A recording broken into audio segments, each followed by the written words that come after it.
Fala pessoal, sejam bem-vindos a mais um vídeo. Eu me chamo Felipe Udi, sou analista CNPI. Antes de mais nada, assim como a gente vem pedindo em todos os vídeos, eu peço vocês comentarem aqui embaixo, deixarem seu like e se inscreverem no nosso canal, além de seguir nossa página no Instagram. Hoje nós vamos falar sobre a Eletromídia, tá? É uma empresa aí pouco falada, pouquíssimo falada, né? Empresa de baixa capitalização de mercado também, né? 1,9 bi, abriu capital há pouco tempo também, né? 2021. Mas não sofreu tanto, né? Então a gente vai dar uma olhada aí por que ela não sofreu tanto como outras empresas aí, tá? Essa cotação não quer dizer muita coisa, tá, pessoal? A gente vê aqui, 17, a gente vê empresa aí que de 1, de 2, de 3 reais, mas o valor de mercado às vezes bem superior ou até muito inferior também. Então a gente tem que analisar a capitalização de mercado, né, para saber o potencial da companhia também de crescer. Essa cotação daqui se refere à quantidade de ações em circulação. Faz até alguns vídeos que eu não falo disso, né? Então ela não oscilou tanto, né? Normalmente empresa de crescimento, né? O valor de mercado baixo, sofre muito, de repente ela não tem um resultado financeiro ruim, né? Vamos dar uma olhada aí com calma, e aí por isso o mercado não está batendo tanto nela, ou está gerando caixa, né? Então a Eletromídia, né? Setor de publicidade e propaganda. Eu que sou aqui do Rio de Janeiro, eu já vi, não sei se vocês já viram em algum outro lugar, deve ter em outras regiões do país também, mas aquelas plaquinhas que ficam no metrô do Rio, passando propaganda e tal, às vezes tem no trem também. Muitas delas são da própria Eletromídia, tá? Então, não sei, vamos dar uma olhada depois de destrinchar com calma, né? Outros serviços que eles podem estar prestando. Tem um floatzinho bom aqui, né? Outros. Demonstrações financeiras. A gente vê que a receita deles é bem pequenininha, né? Então, apesar de ter crescido bem, né, frente a 2017, né, que não era aqui auditada, com as regras aí da bolsa da CVM e tal, empresa listada na bolsa, cresceu bem a receita, mas não é uma receita assim absurda, a margem bruta deles está sofrendo um pouquinho. Aqui é anualizado, fica um pouquinho distorcido, tá? Em 2021, 35%, 2020, 33%, mas a gente já viu que aqui já estava sofrendo, né, frente aos anos anteriores, né, a margem bruta deles. O EBIT deles bem baixinho, né, 45 milhões anualizado, margem EBIT caiu, né, frente aos anos anteriores, que não era listado. O EBITDA, né? E aqui tem algum intangível, provavelmente, né? Porque é uma empresa aí que tem essa questão de publicidade e tal, intangível e tal. 134 milhões. Do ponto de vista do EBITDA até cresceu bem, né? Aqui em 2020 que patinou um pouquinho mais. Resultado financeiro até pesou um pouquinho.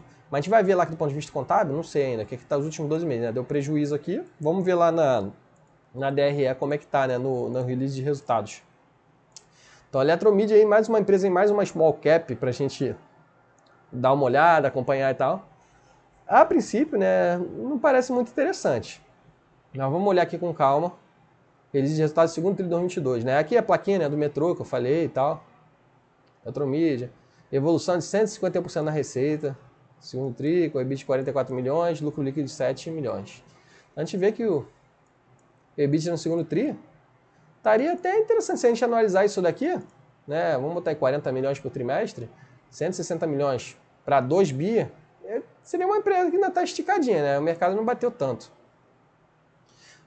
Me parece aqui, né, que eles não estão falando, né? Isso daqui não é um bom indicativo, né? A gente fez vídeo recente aí da Loja Quero, fez da Anima Educação. Eu gostei muito da mensagem de administração, parece eles ocultando, né? Receita do crescimento de 151%. Melhor performance do investimento orgânico e inorgânico. Na verdade, isso daqui deve estar mascarado por aquisições, né? Por isso essa receita expandiu tanto. EBIT, da mesma coisa, 393%, muito esquisito. Aí até com a margem de EBIT aqui 23%, 10% a mais, ó. A gente vê que a empresa não vai crescer nessa proporção aqui de um... Isso daqui é maquiagem pura, né? Lucro líquido. Aí eles botam aqui, né? Ajustado. Porque deu, provavelmente, prejuízo, né? 223%. Mobiliário urbano e tal. Aí tem aqui, né? Alguns outras receitas aqui que não são...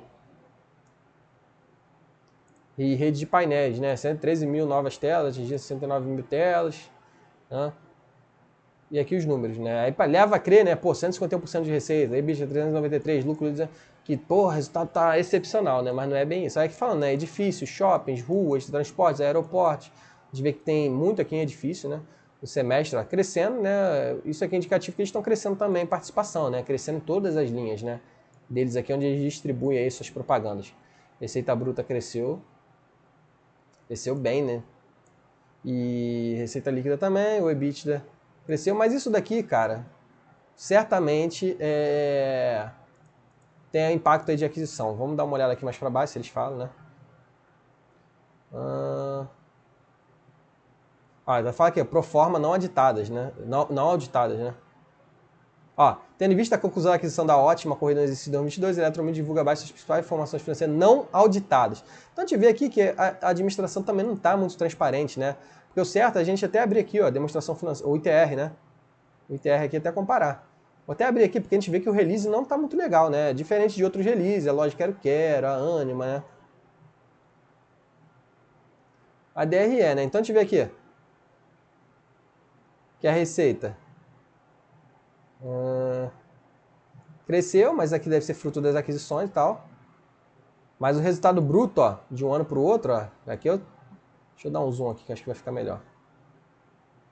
De um ano para o outro, 30 de 6 de 2022 para 30 de 6 de 2021, o resultado bruto, 22 milhões contra 11 milhões. Já não cresceu isso tudo, né? Então tem um CPV aí altíssimo, né? E está sendo bem apertado, né? 134 milhões, dobrou, né, o CPV. Mais do que dobrou. Despesa com venda é pesada deles também. Então a gente vê aí, deixa eu tirar só um zoom aqui. Tem um resultado financeirozinho, despesa financeira, né? E a empresa dando prejuízo, na verdade. O EBITDA não é essas coisas que eles botaram lá, né? Despesa geral administrativa também crescendo um pouquinho. Ó, resultado do EBIT aqui, negativo já. Então a gente vê que a empresa já não está transparente aqui nos resultados, né? Vamos ver aqui mais embaixo, né? Mensagem de administração. Segundo trimestre foi marcado para a continuidade da nossa estratégia de crescimento, setor de mídia, reafirmar nossa convicção na vertical das ruas, conquistando a concessão do mobiliário urbano de Recife. Então eles conseguiram uma concessão lá que eles botaram, né? Já é uma receita aí mais perene, né? Porque uma concessão tem um prazo aí. Aquisição da Ótima, mobiliário urbano na cidade de São Paulo. Avanço no Core Business representa o crescimento dentro do Out Off Home, com a concessão de 20 anos de relógios de rua em Recife. Então eles têm algumas concessões aí que tornam uma previsibilidade, mas o resultado deles não está bom, né? Falando de ESG, não é o nosso foco e tal, não é o que gera valor. O ESG gera valor quando a gente vê lá que está enxugando o custo, né? De uma maneira, eles estão investindo, né? Por exemplo, o caso lá da Vale da Brumadinho. Não, pô, a gente vai investir lá onde a gente vai fazer nossas barragens, por conta de ESG e tal, mas isso daí vai gerar menos risco para a gente, vai ter uma maior previsibilidade, né, de receita, sem ter provisão aí para eventos de catástrofe e tal. Então você tem que saber mensurar o que o ESG impacta, né? Mas não é um foco assim de a gente fazer uma análise mais rápida assim. Isso daqui se fosse uma análise muito profunda, né? E a empresa geralmente fala muita balela, né? Muita gente falando de ESG. Sobre a perspectiva do setor de mídia, se tiver foi publicado o resultado do painel de marketing de 2022. Ele tá falando aqui do setor de mídia e tal. Não tem muita coisa, né? Ainda tem que plano de recompra de ações. Fazendo algum seu primeiro programa de recompra, né? Não tem muita empresa que faz recompra. A Odontoprev é uma das empresas que faz muita recompra. 20%. Ó, a companhia informa ainda que a execução do plano teve início já no mês de maio e já foram adquiridas ações 20% do limite total autorizado. Geração de valor para acionista. Então eles estão querendo gerar valor de outra forma, né? Mas depois a gente vai ver lá no demonstração de fluxo de caixa como é que tá, né? Aí tem relógio de rua aqui, né? 2 de junho de 2022 acompanhando o seu primeiro lugar na concessão realizada pela Prefeitura de Recife. Valor de 100 milhões a serem pagos ao longo de 240 meses. Então a gente vê que isso aqui não vai mudar a companhia, a empresa que tem 2 bi de valor de mercado, 100 milhões para 240 meses. Transformação na cidade, a Eletromidia inaugurou o primeiro painel de mobiliário urbano no Capão Redondo, sem abrigos de ônibus no Rio e tal, para levar 100 pontos de Wi-Fi, hub de inovação, novos projetos especiais, crescimento do mobiliário urbano, falando aqui do setor, mais do setor, né, edifício, shopping, rua, tal, onde está crescendo mais. A gente vê que edifício é onde eles têm maior participação, né? Shopping ainda bem pequenininho, na rua também, mas crescendo bem em rua, né? Essas concessões aí. Transporte também é participação bem pesada, mas é edifício e transporte, né? E aeroporto também. Tem uma taxa de cancelamento aqui ruim nos seus serviços, né? Aqui está crescendo bastante, né? De um trimestre para o outro, no semestre também. Isso aqui é um ponto também a se prestar. E um CPV muito, muito alto, né? Apesar disso, a margem bruta até ok, né? Mas sofrendo, né? De 45% para 32%, do semestre 29%. O semestre até um pouquinho melhor, né? Mas caiu. Margem bruta até ok, mas tem um CPV meio pesado aí. E falando de novo, né? Desempenho por setor. Então a gente vê que receita aí vem mais de edifício. Apesar disso, a receita vem até da rua, que por conta dessas concessões agora, né, e transporte. A receita vem mais de transporte e ruas agora, né, que essas concessões recentes.